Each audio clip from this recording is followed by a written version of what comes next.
You're about to see why a steak that hits temp can still hit your stomach wrong.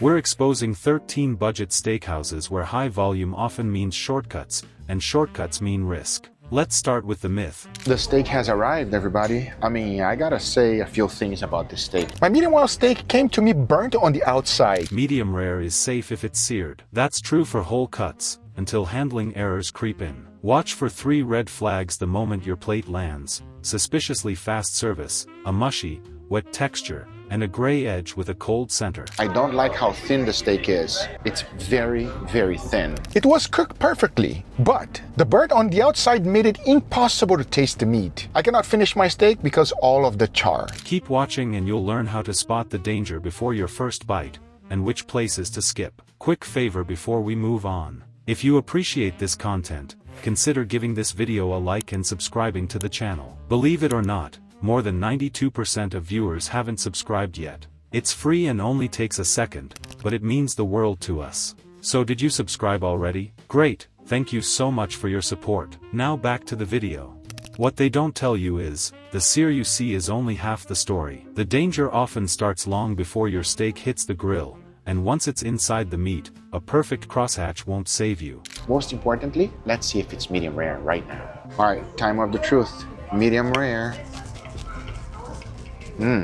Steak is slightly tough. But as you can see from my picture, the steak was burned. Not only could you taste a burned piece of steak, but the seasoning was terrible. So I will call that a medium, everybody. And it happens because the steak is thin. It's a little bit too thin. Let's start with the myth. Whole muscle steaks can be safe at medium rare because the bacteria live on the surface, and a hot sear knocks them out. That logic holds when the steak stays intact, the tools stay clean, and the heat hits the outside fast. But that is the ideal. High volume, low margin spots rarely live in the ideal. Here's the real kicker. In budget steakhouses moving meat by the case, 3 quiet shortcuts drag surface germs into the center. You don't see the handoff. You only feel it when your fork finds a cool, slick core that never had a chance. Error 1 lives in the freezer, not on the grill. Thaw-refreeze cycles and freezer burn wreck the muscle fibers. Ice crystals punch holes inside the steak like tiny chisels. When it finally cooks, those busted fibers can't hold moisture,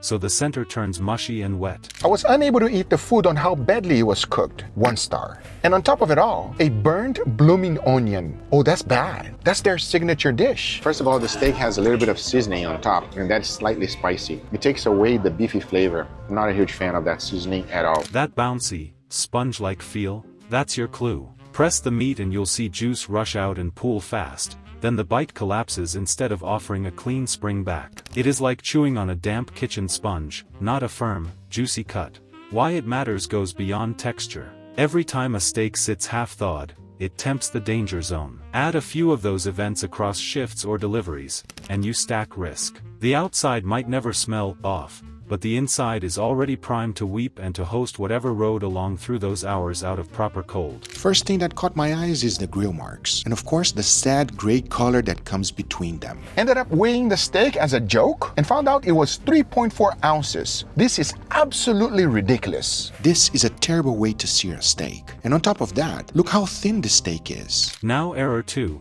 Cross-contamination from the tools you never ordered but always get. Cutting boards with damp streaks, knives that just trimmed raw fat, tongs that flipped a raw steak and then you're done, one without a real sanitized step. In a rush, staff do quick wipe-downs that spread residue instead of killing it. You can watch the clues from your seat. If the same tongs touch raw protein and then reach over the grill to plate a steak, that path is dirty. It's very chewy. If it's choice grade, it's a very low choice grade steak. Second, it's not medium rare, it's medium. Third, it is not tender at all, everybody. And since it's medium, it's dry. A wet, milky smear on a board, a towel that stays on the shoulder and makes the rounds, a glaze of marinade brushed on late in the cook with the same brush used on raw meat earlier.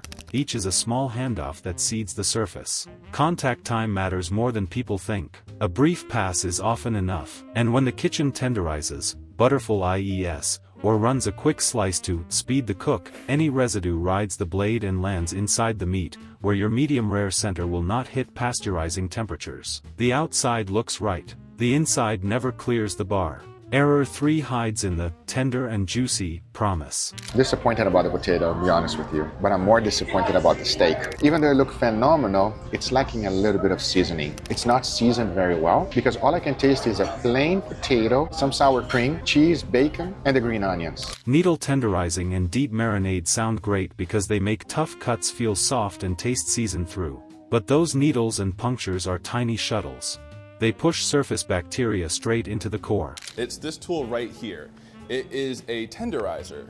So what is happening is the butcher is expelling needles into the cut to make it more tender. If you look closely, you can see little puncture wounds all over the eye of the pork chop. Yeah, there's little holes, right? They're everywhere. Exactly. And if you think about puncturing holes all in it, you're releasing more of those juices and the meat's gonna spoil fast. So the center you want at 130 to 135 looks rosy, but it is now an interior zone that needed higher heat and more time than it got. That's why you can slice a steak that looks textbook and still be wrong where it counts. I'm so disappointed. This place is filthy. Ugh. A cucaracha, oh my God, that's bad. Oh my God. So what do you do at the table? Give yourself 30 seconds. Start with the clock. If your steak lands faster than the sides, that's speed over care. Check the edge. A dull gray ring with a cool, ruby center means it went from fridge cold to hot flame without a proper rest or even heat, classic sign of a rushed cook on a compromised piece. Then test the bite.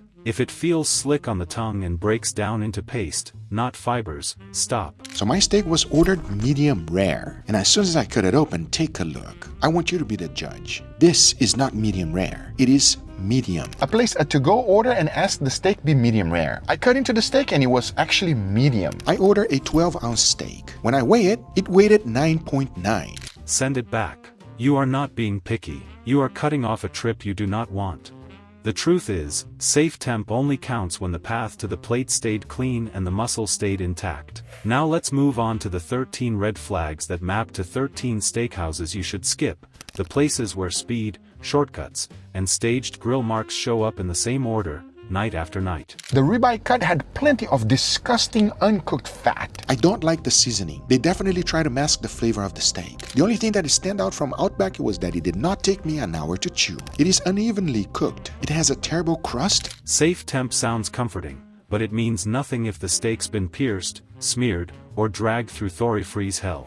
The center stays risky when needles, dirty tools, or ice damage move surface bugs inside. That rosy glow is a mask, not a shield. Roadhouse doesn't open till 4 o'clock every day, not because they don't serve lunch, but because they're spending that time making everything for the dinner rush. This unrendered fat was not good. They were trying to get grill marks. When you do that, you forget about the most important thing, cooking and rendering the fat properly. This is white fat. No caramelization, completely raw, and to me, unedible. If this gave you something to chew on, hit like, subscribe, and share it with someone who orders steak on autopilot. Then use the 30-second test before your next bite. Fast plate, gray edge, slick bite, send it back. Next, we'll name the 13 steakhouses and the exact red flags tied to each, so you can spot the danger before the menu lands.